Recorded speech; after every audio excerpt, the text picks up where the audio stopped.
आज की इस वीडियो में हम देखने वाले हैं एक संविधान के महत्वपूर्ण टॉपिक जो हमारे एग्जाम के दृष्टिकोण से भी और हमारे व्यवहारिक जीवन में भी, व्यवहारिक या सामाजिक जीवन में भी जो महत्वपूर्ण टॉपिक्स हैं वह है फंडामेंटल्स राइट्स, मौलिक अधिकार।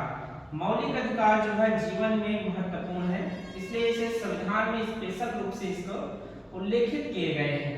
ठीक है, संविधान के अगर हम देखें तो भाग 3 में मौलिक अधिकार का चर्चा किया गया है। संविधान के भाग 3 के अंतर्गत मौलिक अधिकार के बारे में बताए गए हैं और इसमें जो आर्टिकल्स है, अगर हम आर्टिकल्स क्रमांक देखें तो भाग 3 में अनुच्छेद 12 से 35 तक इसका चर्चा किया गया है। अब सबसे पहले हम समझते हैं ये मौलिक अधिकार है क्या।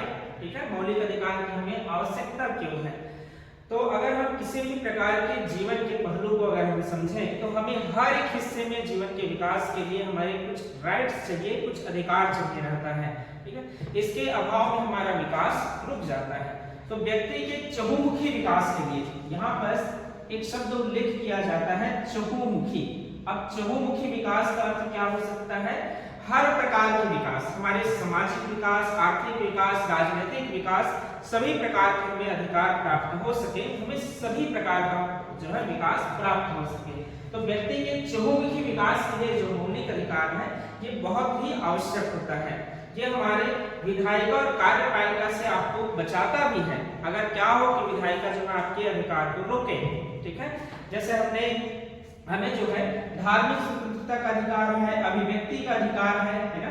धार्मिक स्वतंत्रता का अधिकार, अभिव्यक्ति मतलब आप अपनी बातों को व्यक्त कर सकते हैं, अपनी बातों को रख सकते हैं, ये हमारा मौलिक अधिकार है। क्या हो कि गवर्नमेंट इसके लिए कानून बना दे और कहे आपको धार्मिक स्वतंत्रता हम आपसे छीन रहे हैं, आपको हम जो धर्म कहेंगे उसी धर्म को आपको मानना पड़ेगा।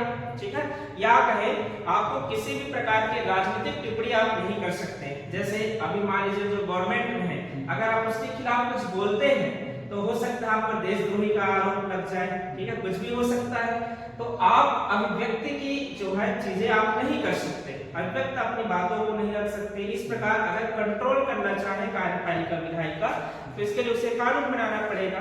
तो इस प्रकार के कानून से कौन रक्षा करेगा? कोई ना कोई रक्षक होना चाहिए। तो संविधान में मौलिक अधिकार दिया गया है।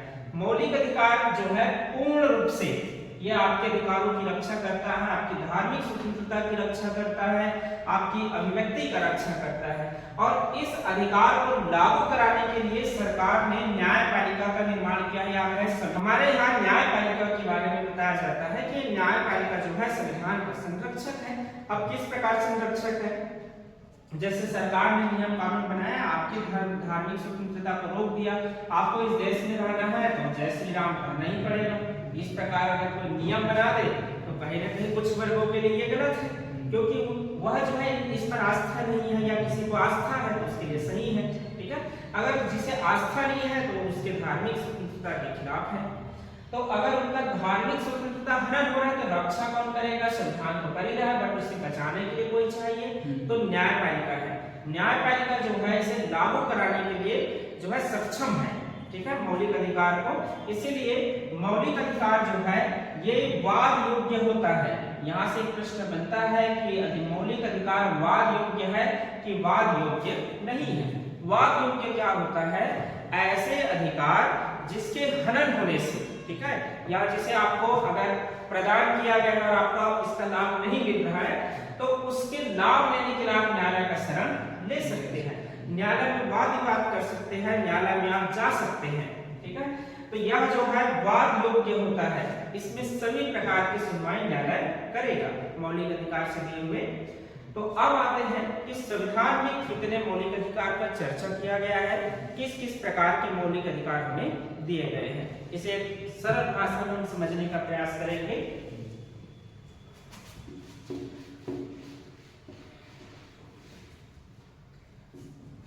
जैसे संविधान के अंदर हम मौलिक अधिकार है, ठीक है, मूल संविधान के अंतर्गत मौलिक अधिकार 7 दिए गए थे। पहले 7 मौलिक अधिकार थे। ठीक है, स्टार्टिंग में जैसे एक संपत्ति का अधिकार आता है, वो भी पहले हमारे मौलिक अधिकार थे। जब सरकार के सामाजिक लोक कल्याण कार्यों में संपत्ति जो है अवरुद्ध होने लगे तो उसे 44वां संविधान संशोधन, 44वें नंबर की संविधान अमेंडमेंट किया गया था। 44वें संविधान संशोधन, 44वें संविधान संशोधन 1978, 78, ठीक है, 1978 के द्वारा इस संविधान संशोधन के माध्यम से जो संपत्ति का अधिकार दिया गया था, मौलिक अधिकार, उसे समाप्त कर दिया गया, मौलिक अधिकार से हटा दिए गए और एक वैधानिक अधिकार, कानूनी अधिकार बना दिया गया। आज संपत्ति के बंटवारा हमारा क्या है? कानूनी अधिकार है, वैधानिक अधिकार है, ठीक है। अगर किसी का 2 बेटा है मान लीजिए तो दोनों को बराबर संपत्ति पाने का अधिकार है, कानूनी रूप से अधिकार है। पहले ये मौलिक अधिकार भी हुआ करते थे, तो इसे ही संशोधन कर दिया गया गवर्नमेंट ने और 44वें संविधान संशोधन 1978 के तहत किया गया, जिसमें संपत्ति के अधिकार को हटाकर एक वैधानिक अधिकार बना लिए गए थे, ठीक है। अब आते हैं कि वर्तमान में कितने जो है मौलिक अधिकार दिए गए हैं। तो वर्तमान में 6 मौलिक अधिकार हमें प्रदान किए गए हैं संविधान के तहत। अब ये 6 मौलिक अधिकार कौन कौन से, इससे जुड़े हुए आर्टिकल्स क्या है, ये आपसे पूछे जा सकते हैं। तो 6 मौलिक अधिकार संविधान के तहत वर्तमान में अगर हम देखें तो वर्तमान में 6 मौलिक अधिकार दिए गए हैं। 6 मौलिक अधिकार को क्रमबद्ध से समझें, क्रमबद्ध से कि कौन कौन से आर्टिकल पहले आते हैं फिर बाद में आते हैं। तो सबसे पहला आता है समानता का अधिकार, समानता का अधिकार, समानता का अधिकार ये हमारा फर्स्ट मौलिक अधिकार है। क्रमबद्ध अगर देखा जाए तो इसके लिए अनुच्छेद दिया गया है, अनुच्छेद 14 से 18 तक के सभी को समानता के अधिकार के बारे में बताया गया है, ठीक है, इसका उल्लेख है। इसके बाद सेकंड नंबर का जो अधिकार है वह है स्वतंत्रता का अधिकार।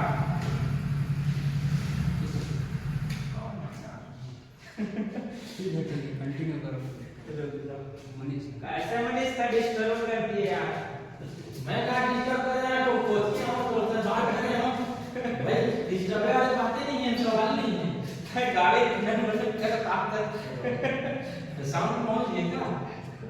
ले चलो बैठ आ गया, ठीक।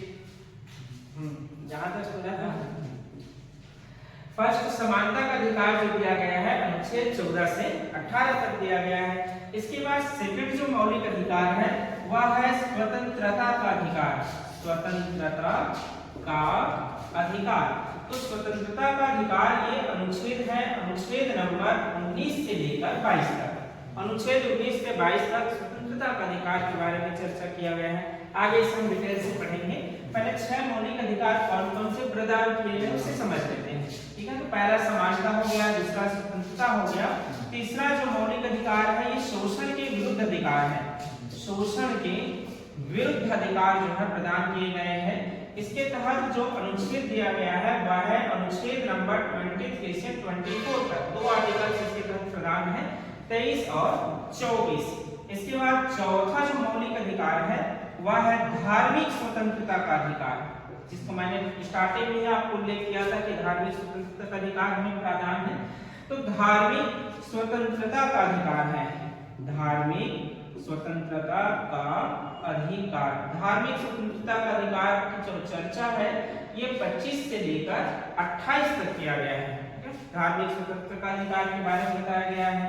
फिर 5वां जो अधिकार है शिक्षा एवं संस्कृति का अधिकार लिए गए हैं, शिक्षा एवं संस्कृति, ये अल्पसंख्यक से जुड़े हुए हैं ना, संस्कृति का अधिकार, और ये मुख्य रूप से किससे जुड़े हुए हैं? अल्पसंख्यक से, अल्पसंख्यक समुदाय इसके तहत शिक्षण संस्कृति का अधिकार प्रदान किए गए हैं। और ये आर्टिकल है 29 से 30, ठीक है। इसके बाद जो 31वें नंबर का आर्टिकल था संपत्ति का अधिकार, मैंने स्टार्टिंग में कहा कि पहले 7 मौलिक अधिकार दिए गए थे, ठीक है। वर्तमान में कितने हैं?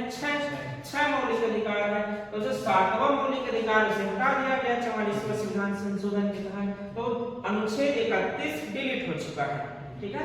अब है अनुच्छेद 32 के तहत जो प्रदान है वह है 6वां मौलिक अधिकार जो है संवैधानिक उपचारों का अधिकार, संवैधानिक उपचारों का अधिकार, उपचारों का अधिकार, संवैधानिक उपचारों का अधिकार है, ये है अनुच्छेद 32 के तहत, ठीक है। ये हमारे संविधान के 6 मौलिक अधिकार है जो हमारे व्यक्तिगत विकास के लिए, चहुमुखी विकास के लिए बहुत ही अनिवार्य है। ठीक है, समानता का अधिकार, स्वतंत्रता का अधिकार, शोषण के विरुद्ध अधिकार, धार्मिक स्वतंत्रता का अधिकार, शिक्षा एवं संस्कृति का अधिकार है और संवैधानिक उपचारों का अधिकार है। ये 6 अधिकार याद रखेंगे।